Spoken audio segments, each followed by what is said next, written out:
destin de notre peuple soit scellé dans la servitude et l'aliénation. Ce souvenir du passé nous renseigne sur la chance que nous avons de vivre libre et de transmettre à nos enfants le désir ardent de liberté et de responsabilité inhérente à la dignité d'un peuple.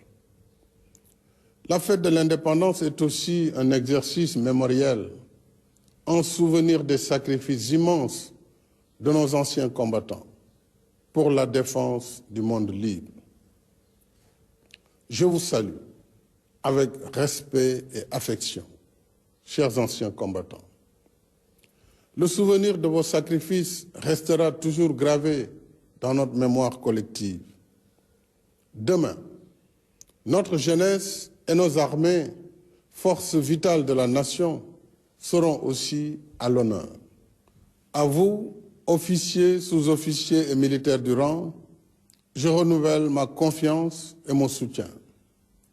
Je salue la mémoire de vos défunts frères d'armes et réitère à leurs familles ma solidarité et ma compassion. Aux blessés parmi vous, j'adresse mes vœux de prompt rétablissement. Au nom de la nation, je vous redis notre satisfaction et notre fierté. Je salue votre fidélité à la symbiose armée-nation. Votre attachement aux valeurs de la République et des institutions et vos qualités professionnelles dans la conduite de vos missions au service de la nation et de la paix dans le monde. Le métier difficile des armes que vous avez choisi est devenu encore plus complexe et plus risqué en ces temps où les menaces sont plus diffuses, plus nombreuses et plus imprévisibles.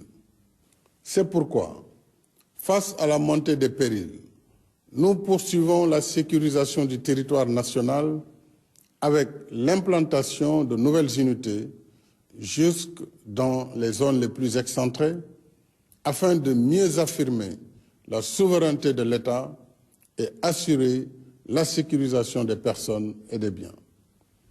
S'agissant de la gendarmerie nationale, de nouveaux escadrons de surveillance et d'intervention ont été créés dans 12 localités. Saraya, Bignona, Sédhiou, Koungheul, Ranérou, Ndioum, Podor, Kaffrine, Fatick, Mbour, Keur Massar et Diamniadio.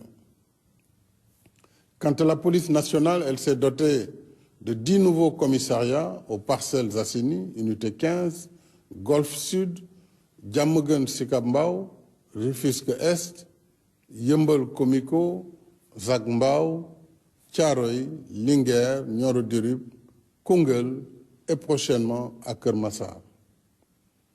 Ces efforts sont renforcés par la modernisation des moyens d'investigation et le relèvement des effectifs afin que nos forces de défense et de sécurité restent toujours à la hauteur de leurs missions régaliennes et des tâches civilo-militaires qui leur sont confiées, comme la préservation des ressources naturelles, thème de la fête de l'indépendance cette année. En effet, la protection de nos ressources naturelles reste au cœur des priorités de notre souveraineté, avec la raréfaction des ressources, les pillages et trafics illicites de tout genre et la nouvelle vocation minière, pétrolière et gazière de notre pays.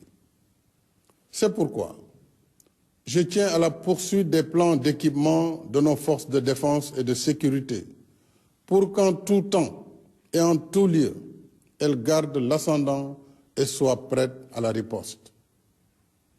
Mes chers compatriotes, dans mon message pour le Nouvel An, je vous ai entretenu de nos programmes et projets de développement économique et social, y compris l'état d'exécution de nos chantiers d'infrastructures indispensables à la réalisation de nos objectifs d'émergence. En dépit de la conjoncture économique difficile, l'État continue sa politique de soutien aux ménages. comme en témoignent les mesures de lutte contre la cherté du coût de la vie, dont la baisse du prix des loyers. En même temps, tous nos chantiers d'infrastructure restent actifs, aussi bien en milieu urbain que rural, conformément à notre politique de développement dans la justice sociale et l'équité territoriale. Ainsi, après les autoponts de Yoff, Keur Gorgui, Saint-Lazare, Lobat Fall et Keur Massar, celui de Cambérène et le pont de Marsassoum ont été mis en service.